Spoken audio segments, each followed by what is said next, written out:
Good evening, Rams, and welcome to the first episode of Humans of CSU for the semester. I'm your host, Lauren Orcutt. Tonight, we are diving into a few of the over 500 clubs and organizations that create community and belonging here on campus. We are joined by students who are the heart and soul of CSU's clubs that take their passions to new heights. This is Pamela Potzer, a member of the CSU Skydiving team that takes one's bucket list item to a weekly hobby and a lifelong passion. Yes, you heard me right. CSU has an official skydiving team that takes trips around the country to jump out of planes. It was brought back from the original club in 1968, where now current president Jason Baldwin started it back up. Members of the team have all gone through extensive training to ensure that when they jump, they're safe and ready for their descent back to land. Everyone is welcome into the club. All you need is ambition and a passion for flying. I'm now joined by a few members of the CSU Skydiving team. Thank you so much for being on the show. Of course, thank you. Yeah, how are you doing? Doing pretty well, how are you? Good, yeah. Will you introduce yourselves for me? Sure. I'm Logan Johnson. I'm the treasurer of the CSU Skydiving Club, and I am a second-year student. I'm Jason Baldwin. I'm the president of the Skydiving Club. I'm a CM major, and I am a third-year student. I'm Pamela Potzer. I am the women's representative of the CSU Skydiving Club. I am a senior and I study music therapy. I'm Jack Brady. I'm the vice president of the club. I am a senior and I study economics. Okay. Yeah, thank you for being here. Okay, so I have to ask, of all sports, why skydiving? I just went one day with my best friend and his wife and never stopped.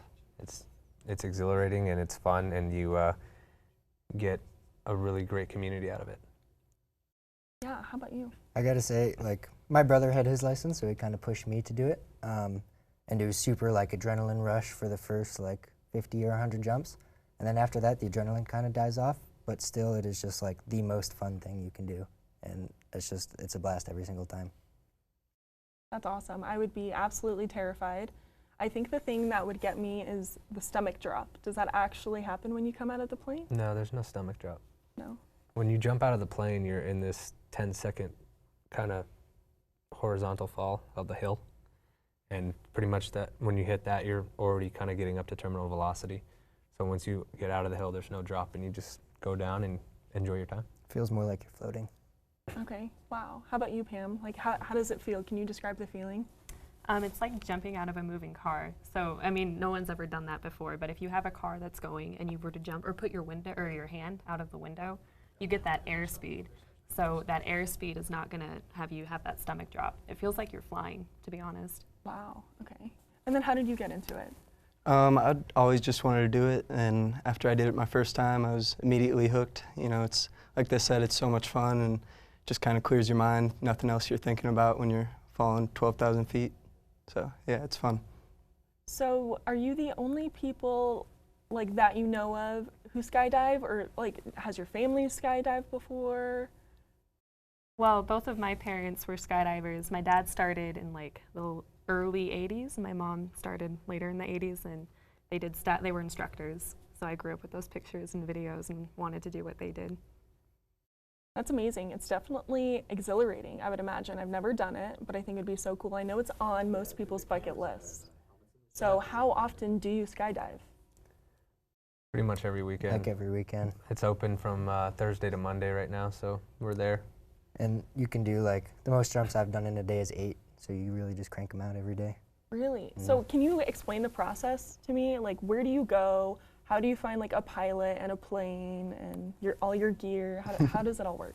Jack Brady? Yeah, so we jump down in Longmont, Colorado. Okay. It's not too far. We usually try to carpool or meet up there so we can all jump together.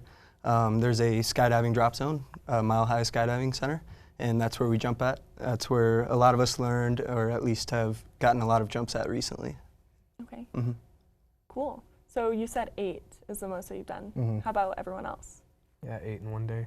7. unfortunately. Yeah, you slept in. Yeah, I slept in. So is there a certain place besides the Longmont skydiving that you've traveled to skydive? Like, what's the coolest place you've been? Lodi. Yeah, is my so favorite. last year for spring break, we all carpooled down to Lodi, which is in California. It's kind of like it's the cheapest place to skydive in the world. So you could go up for $5 and they would take you.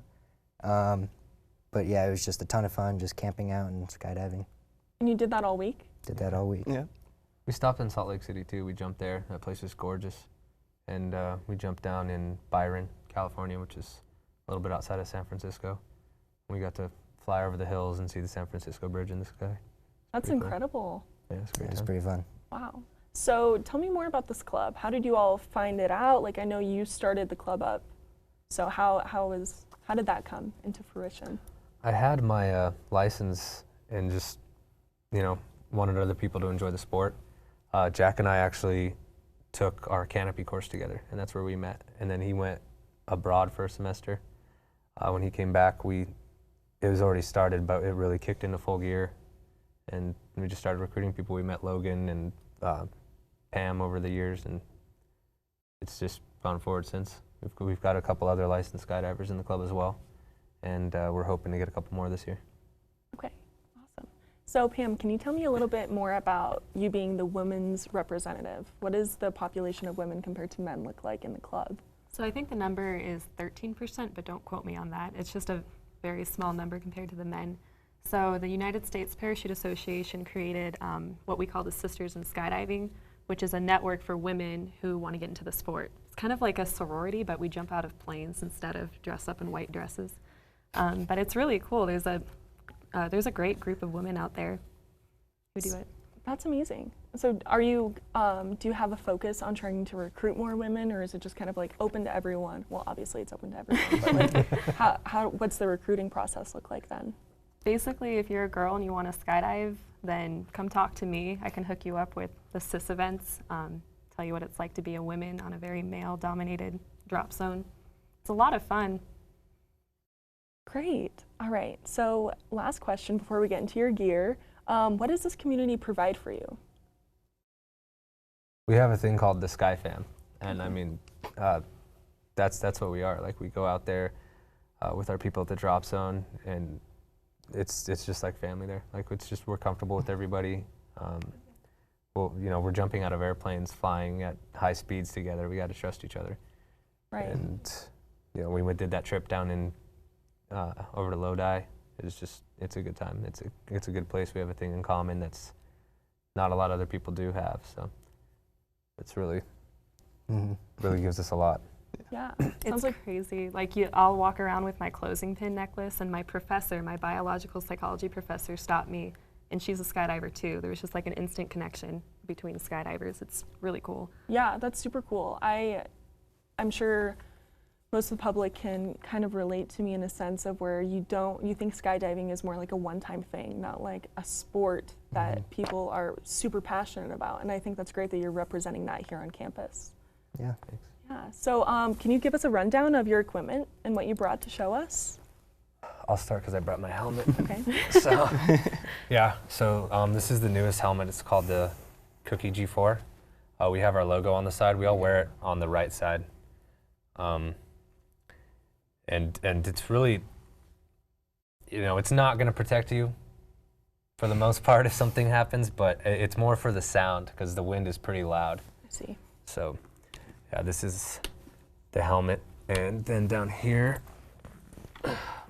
we have the altimeter. So this is what basically tells us exactly where we're at as far as altitude is, yeah. We usually have a designated altitude that we pull at, or that when we throw our parachute out. And this is really what tells everything to us. Pam has her rig over here that was handed down to her. Yeah, this is my mom's rig. So it's a 1992 Javelin. And one of my really good friends changed it up. So this is the pilot chute, and it's out of its container, but it's supposed to be right here. Okay. So then when you deploy your parachute, what you do is you pull this pilot chute. And actually, do you want to take the parachute out?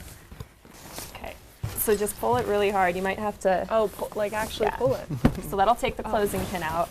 She'll take out the D bag, Okay. and then keep pulling it. Well, I'm like nervous it's gonna. And then your parachute's out. That's super cool. Yeah, this is a zero porosity. This is like a brand new parachute by David Billings. If you want to rent from him, plug out to David. Shout out.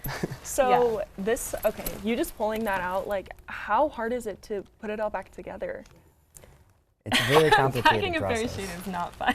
It's a process. It takes about an hour and a half when you first start. And I think Logan and I can pack in about 10, 15 minutes. Yeah. It was one of the most frustrating things I had to learn for sure.